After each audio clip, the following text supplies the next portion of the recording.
mga bay mga hapon no. So kung minumdum ko ani mga bay basta makita ko ani mga bay no.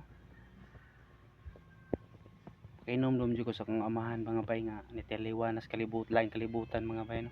Mao ni iyang gamiton mga bay oh. Kitawag na mo diri og bargas mga bay oh. Mao ni iyang gamiton mga bay oh.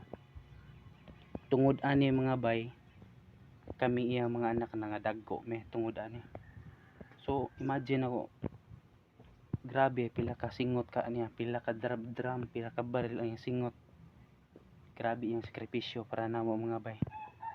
So amo ning ampingan, amo ning ipuson siya. Mao gini iyang gamit no, pinangga kini niya. So ingani man jud ang kinabuhi no, kitang tanan di magyuta mugamot diri sa kalibutan no. Basta makita ko ani minumdum jud ko sa akong amahan tawon. Grabe yung sakripisyo para namo.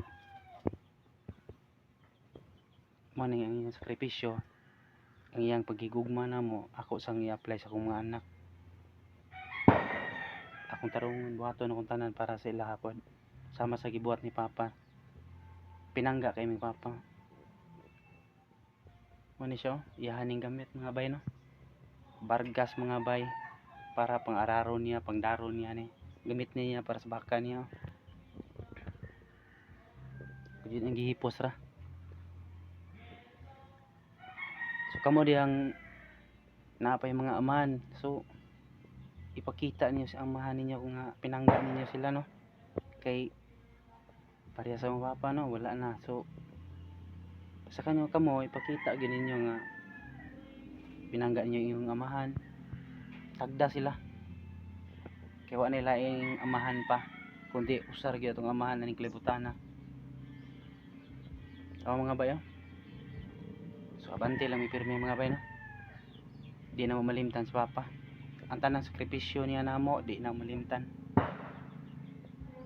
Kabalo jud mi nga naa siya sa maing kamot karon. So salamat kay sa suporta niyo mga bay no.